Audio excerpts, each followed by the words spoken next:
Hello, welcome to Old Nerd Buys Fantastic Four on eBay. You might see a little something off here. That's because there's one DVD amongst all these Fantastic Four comics. This was also available from the same eBay seller who had these Fantastic Four. He's had these Fantastic Four as a lot. And I always look, when I'm on eBay, I always look at the seller's other items and I try and combine shipping or get a deal of some sort. And that's what I did here. Edward, this is a DVD, brand new, still sealed, hasn't been opened. Has 3 Edward G. Robinson movies on it. Notably, a movie called The Red House, which I heard about not long ago. I'm a film noir fan, and these are all basically film noirs. But The Red House is kind of an obscure cult classic Edward G. Robinson film noir thriller. It's not widely available on disc. There's a Blu-ray available of it. There's 1 or 2 Blu-rays, I think, editions of it that are available, but they're hard to find and they're kind of pricey. And I wanted to watch the movie, but trying to find that Blu-ray was kind of tough.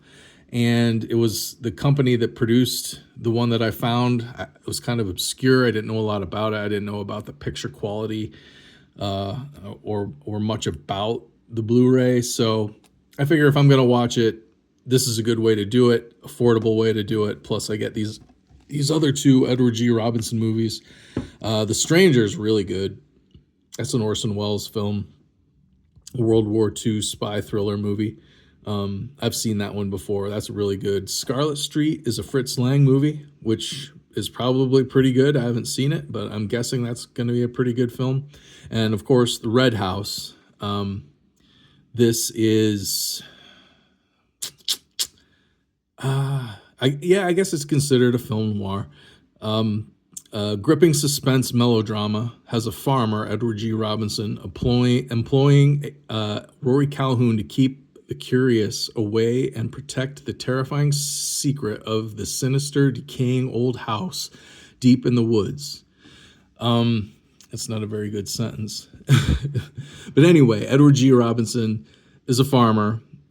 He has a farm out in the woods of his farm. There's this old house, old red house, and it's got some kind of secret. And his niece comes to visit, and his niece falls in love with Edward G. Robinson's young farmhand, and they go on a quest to discover the secret of this red house out in the woods.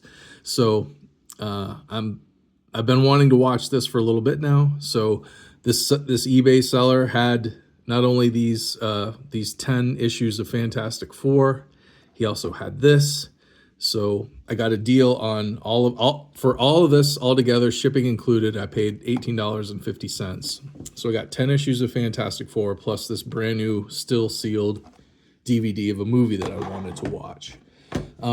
These are all like near mint condition, and they're all the direct editions, not the newsstand editions, which I prefer the direct editions, even though if you're a flipper or a comic book seller, you kind of want to have the newsstands because they're worth more, blah, blah, blah. But I like having the characters in the corner versus the barcodes. So I prefer these. Now, I dug out my 10 copies from my collection, which are not in as good a condition.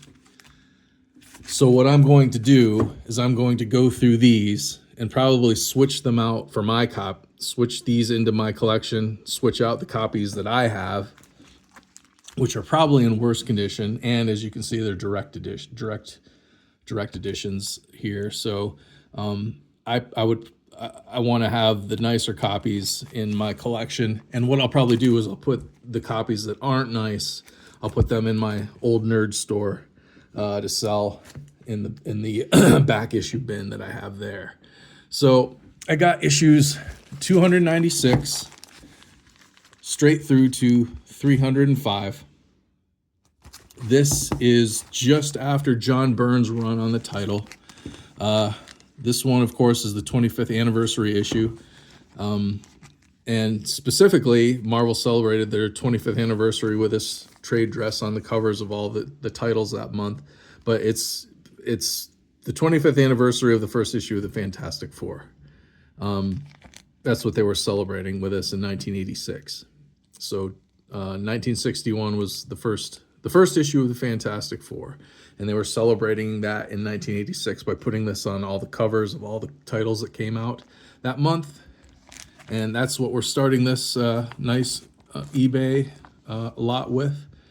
And as I said, each one of these copies is in very, very good condition. Like I would say near mint. They're in near mint condition. And what we start with, this one has some. This is an anniversary. This is a double-sized anniversary issue. This has a whole bunch of people working on it. See here on the back cover, we've got I think that's John Buscema and Joe Sinnott artwork. This on the front is Barry Windsor Smith. That's his artwork. But we get a jam of creators on this. We get so the plotter is Jim Shooter, the script is by Stan Lee, and the artwork, you have all these different artists and inkers: Barry Windsor Smith, Vince Colletta, Kerry Gamble, Ron Frenz, Al Milgrom, Bob Wycheck, Klaus Janson, John Buscema, Mark Silvestri, Jerry Ordway, Joe Sinnott, Joe Rubenstein, Steve Lealoa, Klaus Janson. Get a lot of different artists throughout working on the Fantastic Four. I think this is the only time that Mark Silvestri worked on the Fantastic Four. What else? Oh, you know what? I think he did that Fantastic Four versus the X-Men series, or did he do the Avengers versus X-Men series? I could be wrong on that. I'm not sure. He did one of them, I think. But yeah, you got several pages by Mark Silvestri in this, which is cool. Big Mole Man fight in this anniversary issue. 25 years of the Fantastic Four. So that's a big fat double-sized or more sized issue for $296. And then we go into our new creative team. I think this is all Steve Englehart written after that, with John Buscema artwork or Sal Buscema artwork, one or the other. Or maybe it's both of them. Maybe it's John Buscema on pencils and Sal Buscema on inks. Maybe that's the way this works. I can't remember now, but without opening them. But yeah, this is a great little run. Some of these are worth a little bit more than others.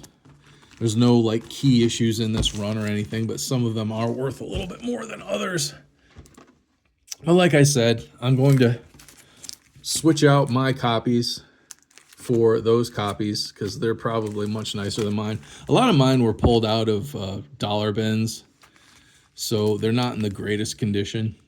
Some of them aren't bad, but we'll see. I'll pull them out, compare mine to the ones I just got from eBay, and like I said, put the worser copies for sale down in my long box in my store. What I generally do is I put like $4 on each one, and it's buy four, get one free. So yeah, that's kind of how I do like the comics that are good but not in the best shape. That's kind of what I do with them down in my store. So that's what I'm gonna do with these. Anyway, if anybody else out there is a comic book eBay shopper, comment down below. If you like these kind of videos, please subscribe. I do a video series on this channel called Old Nerd Reads His Marvel Comics in Order, where I am going through my Marvel Comics collection and reading them in release date order and doing a video on each issue as I read it. So if that sounds cool, please subscribe. I also do a little bit of physical media, movie reviews, DVD reviews, books, whatnot, anything nerd related. It's happening on this channel. So please subscribe if that sounds good.